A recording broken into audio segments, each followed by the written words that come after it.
Listen at the end of the following program for an important announcement regarding change of time. Have you heard the strange tales of the Whistler?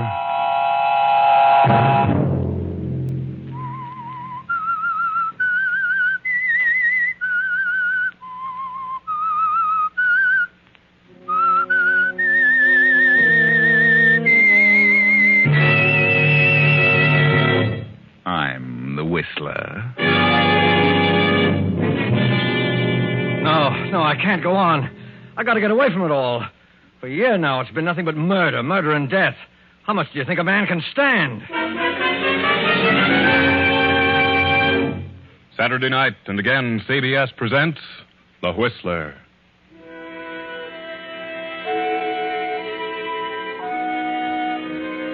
I, the Whistler, know many things, for I walk by night.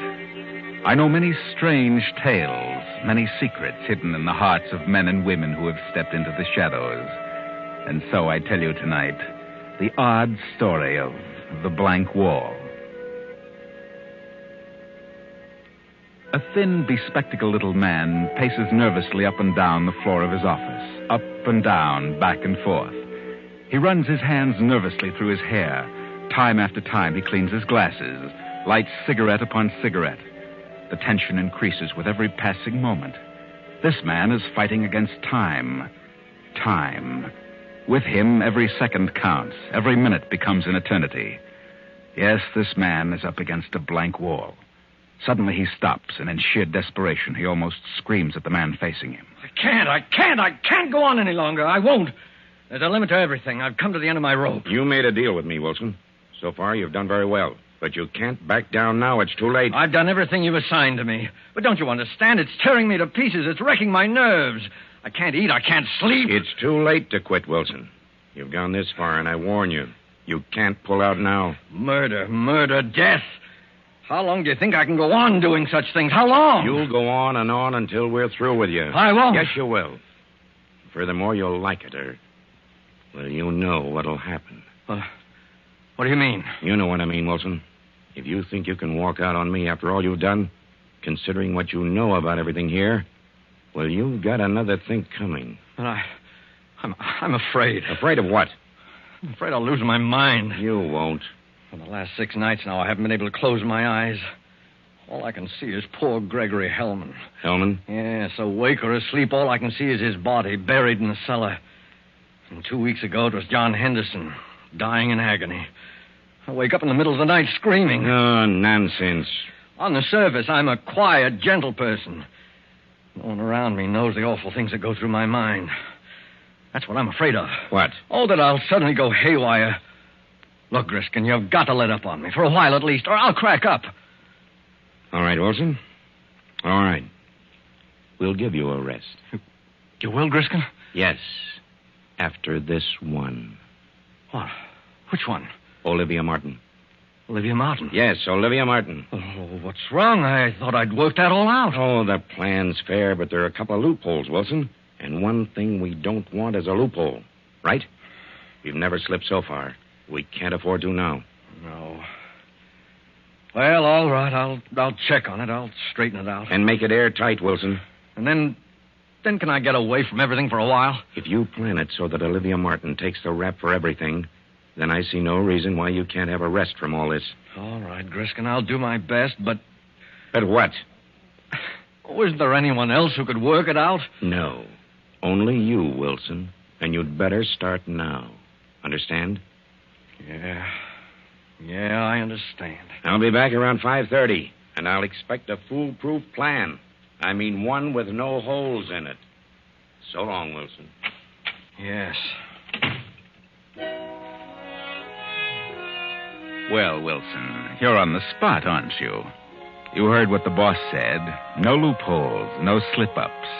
And Olivia Martin must take the rap. But just how are you going to plan this murder, Wilson? Olivia Martin, husband Fred Martin, wealthy advertising executive. How? How can I work it out? Oh, you can do it, Wilson. You can do it. You've planned things like this before.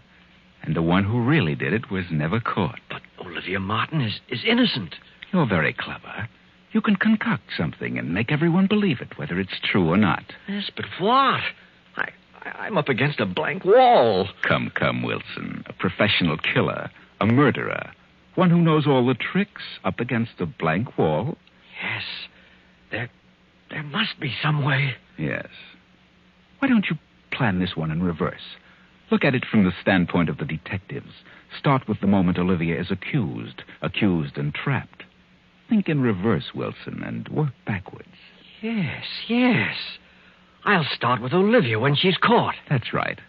Now, supposing it's this way. Suppose Olivia Martin had returned to her home in New York. The plane she was flying crashed, and her husband's secretary, Doris Hammond, was killed. Now Fred Martin, Olivia's husband, who has been living at his club, goes home to question Olivia. Hello, Olivia. Fred. Oh, Fred, it was terrible. I can imagine. I'm sorry, Olivia. I don't know what happened. All of a sudden, my motor went dead. I couldn't find a clearing anyplace. I thought I saw a place, but it was more trees, and with no motor, I couldn't pull up in time. Where were you going, Olivia? Why, well, after you left for the club, I got to thinking things over, and I just couldn't remain another night in this house alone. So I decided to go to my sister's in Detroit. I see. Poor Doris, I was never so shocked in my life. Fred, I'm so sorry. So terribly sorry. No, get hold of yourself. You couldn't help it. I know how you must feel, Fred. I'll certainly miss her. Can you ever forgive me? Well, of course, Olivia. I never want to fly a plane again, never. Tell me, how did Doris happen to be with you? Where was she going? Why, well, she said she wanted to visit a friend in Buffalo, asked me if I'd drop her off there. How did she know you were flying that way? Well, I went to your office and told her I was going to Detroit and asked her to draw some money for me. I told her I'd be glad to put down in Buffalo. I can't imagine why she'd leave the office in the middle of the week to visit friends out of town. Maybe she had some business to attend to on the side. Olivia, are you telling me the truth? Why, what do you mean? Have you told me the real reason why you wanted to leave town? Certainly. Are you sure you weren't carrying out a plan? Plan? Didn't you have a definite idea in mind when you wrote that note to me at the club? Note? Yes. You seem to have forgotten the note. Why don't you tell the truth, Olivia? Weren't you running away from something? Running from what? Why don't you tell the truth? Yes. Yes, I did make up my mind to do something terrible. I was going to kill her. And myself. But after I mailed the note to you, I seemed to come to my senses.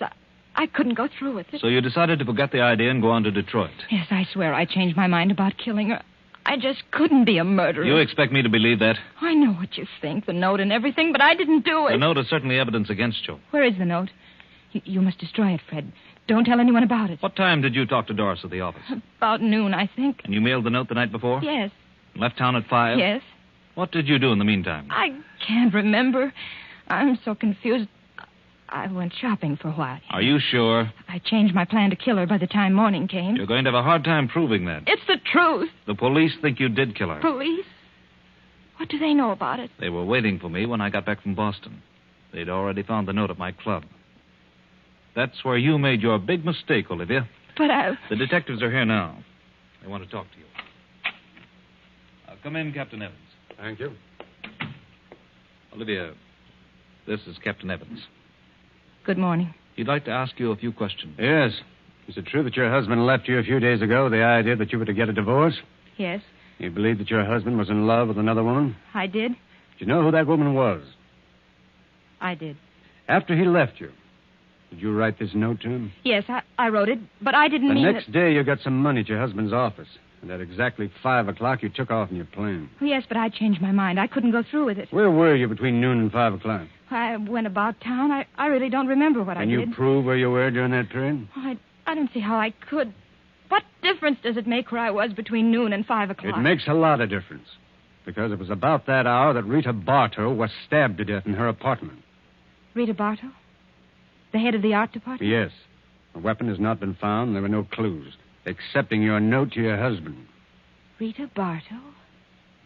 I don't understand. Rita Bartow was the other woman, the woman your husband was in love with. I'm sorry, but you got yourself in a tough spot. Come along, Mrs. Martin.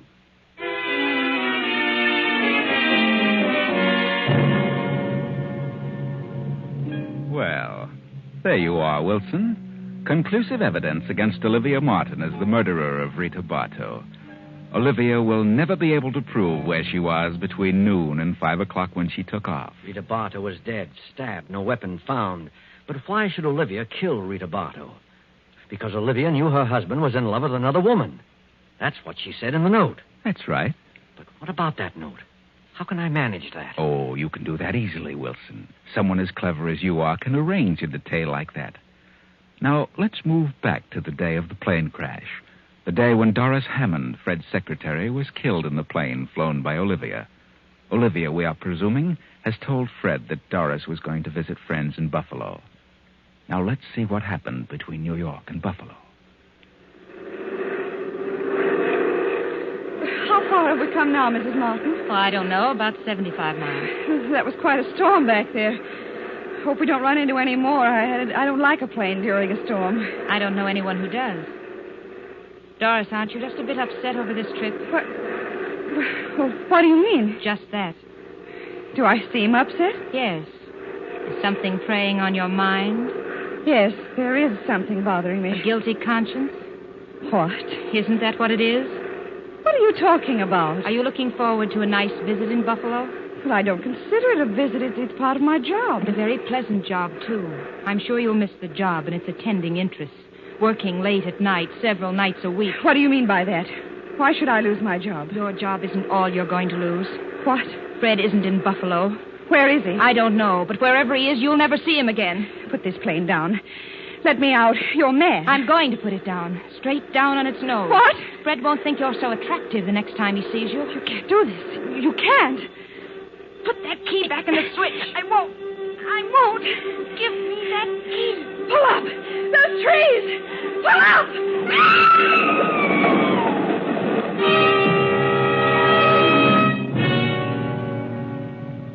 Well, they hit the treetops, and when a farmer who sees the crash reaches them, he finds Olivia thrown clear of the wreck and still alive. Doris, of course, is dead. Not bad so far, is it, Wilson? But now what? Now, this should happen after 5 o'clock when Doris and Olivia took off in the plane. Now, what should happen between noon and 5 o'clock?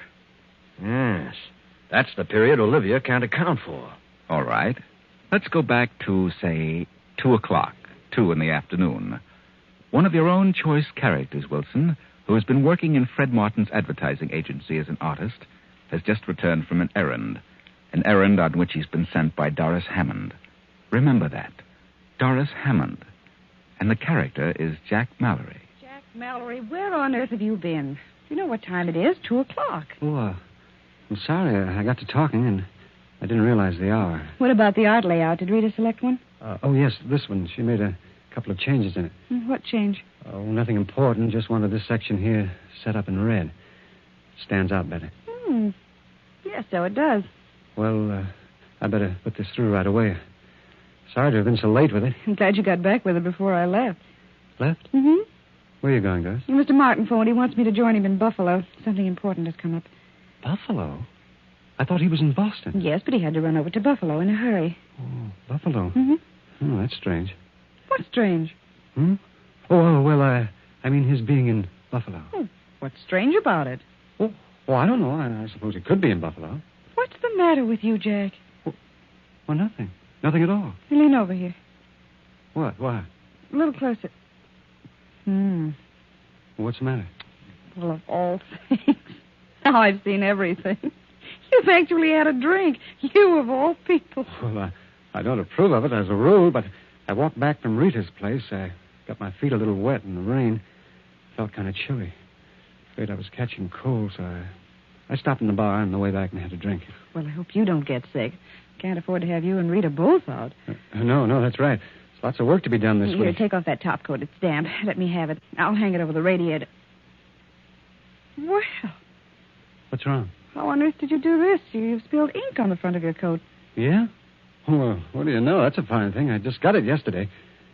Oh, I must have done that over at Rita's when I blocked that section in red. You ought to get it out as soon as possible. Here, hand me that towel from the closet and dampen it. No, don't bother, Doris. I'll have it clean tomorrow. Get some of it out now. Thanks. Certainly hard to get off. It's probably dried in by now. Strangest ink I ever saw. It doesn't seem to be ink. More like blood, if you ask me. Blood? Let's see. See, that is strange. Let me see that art layout. It does seem a little darker than this on the card. Oh, maybe the cloth has something to do with it. Perhaps. Better let the cleaners worry about it, huh? What time are you leaving, Doris? In a few minutes, I'm flying from the airport around 5. Well, good luck, Doris. I'll see you in a few days. Thanks, Jack. Take care of yourself. And lay off the liquor. That's bad stuff to get started on. Are you kidding? What do you think? For a few moments, Doris stands staring after Jack as he passes through the door to the outer office. She picks up the towel, studies it for a second, then tosses it into a desk drawer and leaves the office. Now, Wilson, what happened preceding the incident we've just worked out? Well, suppose it's arranged that Olivia Martin visits her husband's office and calls on Doris, her husband's secretary. Good afternoon, Miss Hammond. Oh, how do you do? I'm in rather a hurry. I have a number of things to do this afternoon. Help you? I suppose you're quite busy yourself. Yes, my work always doubles when Fred leaves town. Fred? Yes, Mr. Martin. Oh, yes. My husband. I suppose it does seem strange for an employee to call him Fred. But for some reason I've gotten into the habit and can't seem to break it. He doesn't seem to mind, however. Is that so? After all, you're like one of the family, aren't you, Miss Hammond? Yes, I've been here for several years. You've been Fred's private secretary for how long now? Almost a year. Pleasant work, is it? Oh, you've no idea how absorbing this business can be, Mrs. Martin. I realize that it must have a certain amount of extremely interesting moments. You should drop around here more often, Mrs. Martin. How right you are. Things might have been different. Different? Yes, I mean if I'd taken an active interest in the business. Well, at times it gets rather dull waiting at home, especially on long evenings when one's husband has to stay in town on business. But I mustn't take up your time with personal problems. I want you to have a check drawn to me for $500. Very well. I'll attend to it at once. Have you heard from Fred since he left? No, I haven't. He phoned me this morning. He did? He left an important paper at home, and he knew I was flying to Detroit tonight to visit my relatives. Yes. So he wants me to drop it off for him at Buffalo. Buffalo? I thought he was in Boston. He was, but he had to rush over to Buffalo. Some unexpected business came up. He says he needs you very badly. He wants me to come to Buffalo? Yes. I told him I'd notify you and bring you with me. I'll be leaving the airport about 5. Well, I'll meet you at the airport. Is there anything in particular he wants me to bring? No. Nothing but the paper he left at home. Very well. I'll be at the airport. Do you mind flying, Miss Hammond? No, not at all. That's good. I'll see you at 5.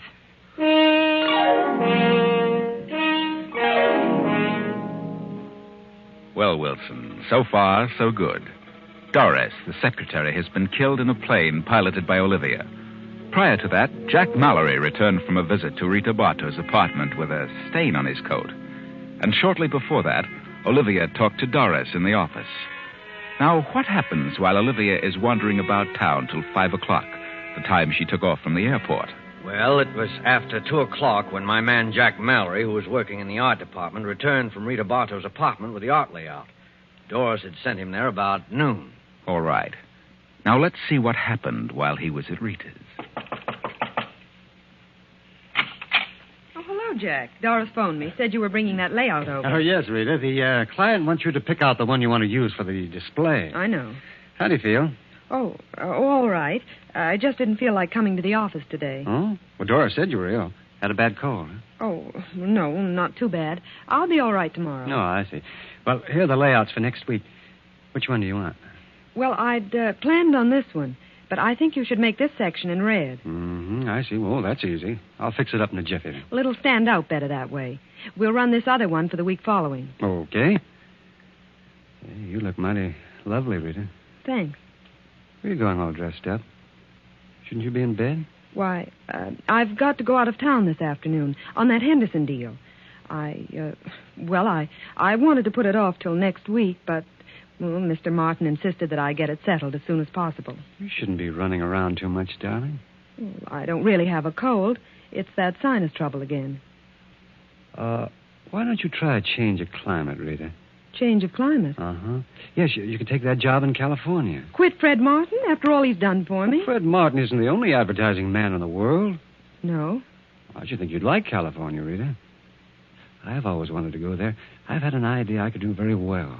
Some nice jobs in the movie art departments. Well, I'm not interested in movies. I've thought about going out there and settling down. Buying a nice little home and really enjoying life. Why should a bachelor do all that? You have ideas about getting married, Jack? Yeah. Yes, I have, Rita. Well, good. I'm glad to hear it. What time's your plane leave, Rita? At 2. How about a little lunch while you're waiting, huh? Very well. We'll leave your bag here. We'll pick it up later. All right. I've got something important to talk to you about, Rita. Important? Yeah. Well, I got a nice raise this week. Well, that's fine, Jack. I want to ask you a question about you and me. Yes? Well, go ahead. No, not now. Come on. We'll talk about it during lunch, huh?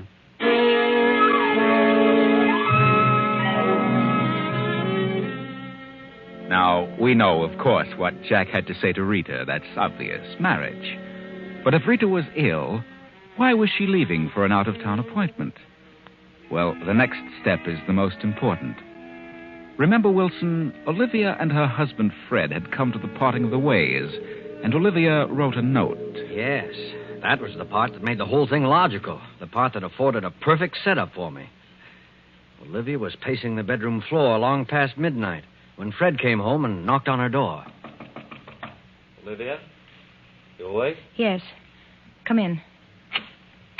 I thought you might be asleep. Asleep? How could I sleep? Well, it's 1 o'clock, isn't it? Yes, Fred. I really didn't realize it was so late. You don't usually bother to see if I'm awake. Don't I? For the past 2 months, you've gone right on to your own room. Yes, I guess I have. Get your business settled? Yes, I had quite a bit to attend to. Have dinner at the club? Oh, yes, the club. Then why didn't you answer my call? I had you paged. They said you hadn't been there this evening. Oh? Well, perhaps I hadn't arrived yet. Really? Well, I think I'll turn in. Good night, Olivia. Why don't you say it? Say what? What you came here to say. What makes you think I had anything particular to say? I've known all evening you were planning to tell me something when you got in. Well, that's nonsense. I've known for months this was coming. I know what sort of business detained you. A woman. What? At first, I believed your stories about working late. But as the weeks passed and I realized you were growing colder, the whole thing became clear to me. Then I knew you were evading me, that you were lying. Go on. We've been married 10 years, Fred.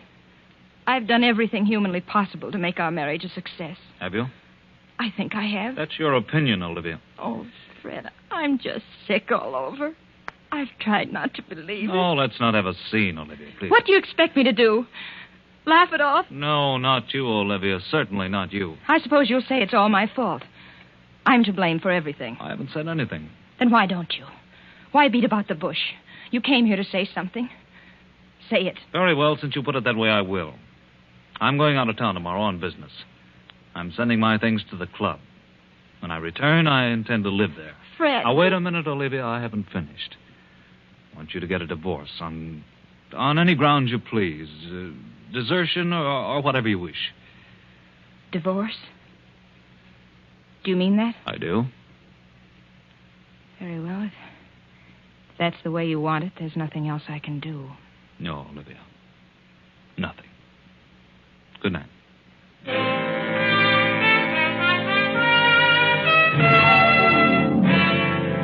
Well, there you are, Wilson. That was what led up to Olivia's writing the note to Fred at his club. The note that made this whole thing possible. She mailed it the following night. That note was the complete evidence against her, Wilson. What does it say? Fred, the very thought of losing you, the thought of divorce, the thought of giving you up for another woman is more than I can bear. The shame, the disgrace, the scandal of it all would, I know, drive me insane. Regardless of what you may think, I refuse to accept the responsibility of the failure of our marriage. I know who caused it, and I know who she is. You'd never be happy with a woman of her type. You'd be throwing your life away. I refuse to give you up to her, and so I have made a decision. Goodbye, Fred. Olivia. Now, Wilson, because of that note, Olivia will be accused of the death of Rita Bartow because Rita was really the woman. her husband was in love with. She thought it was Doris, Fred's secretary. She lied to Doris when she said Fred had asked her to bring Doris to Buffalo. Fred wasn't in Buffalo. Olivia planned to crash the plane and kill herself as well as Doris. But Olivia survived only to be accused of the death of Rita. Actually, you fix it so that your choice character, Jack Mallory, killed Rita when he learned that Rita was really going to Boston to be with Fred Martin. And the ironical part of it will be that Olivia killed the one person who knew about the odd stains on Jack's coat. Blood stains. Yes, Doris will be the only one able to clear Olivia and place the guilt on Jack Mallory. But Doris will be dead. It works out perfectly, Wilson. You're not up against this blank wall now. The murder is perfect, and no one will ever know who really did it. That is, no one but you and I. It's wonderful. Airtight. Not a single loophole. Yeah, Wilson? How about it? I've got it, Griskin. Not a slip-up on the whole thing. I knew you could No do one it. will ever figure this one out. I tried a new slant. I started at the end and worked backwards. Backwards? Yes. Well, just so it works out okay, what does it matter? Now, look, Griskin, you said if I figured this one out that I could get away from all this for a while. I know. Well, then how about it? Okay, Wilson? I'll give you a month on one condition. Well, what's that? That you really get out of town. What do you mean, Griskin? I know that other outfit's been after you. I know they've offered you a better deal, but if you try to walk out on us now, well, I don't think I need to say any more. Well, then, how about a raise when I come back? A raise? Okay, Wilson, that's a deal. You'll get a raise. But if you know what's good for you, you'll be back here in exactly 1 month. Yeah, sure, I understand. I'll be back. Why, I'm not going to leave you. You know I wouldn't think of such a thing. Maybe while I'm gone, I'll figure out some new tricks. Yeah? Well, enjoy yourself, Wilson, because you're going to be a busy man when you get back. We've got this is going to be a busy season for murders. So long. Yeah. So long, Chief. Well, the boss was perfectly satisfied with the way Wilson worked out the details of the job. And Wilson was more than pleased, too. Of course, all I did was to suggest a plan he used once before. Only I suggested it to him in reverse. And the strange thing was, he didn't even recognize his own plan. Yes, Wilson had used this one before. He used it last year, about 6 months ago. November, to be exact. But neither he nor the boss were aware of it.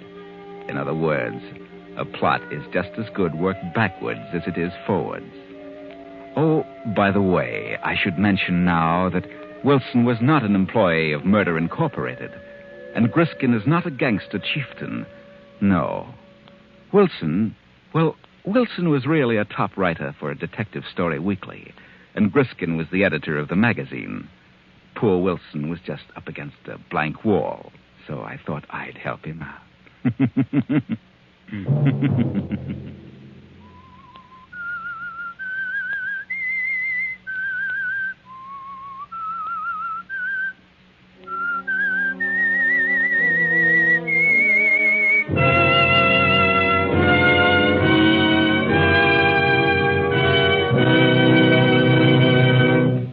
Beginning next week, The Whistler will come to you at a new time. Friday night at 9. Remember, next week, Friday at 9 p.m.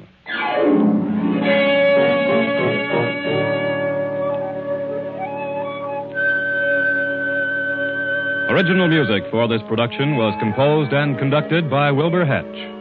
The Whistler is written and directed by J. Donald Wilson and originates from Columbia Square in Hollywood.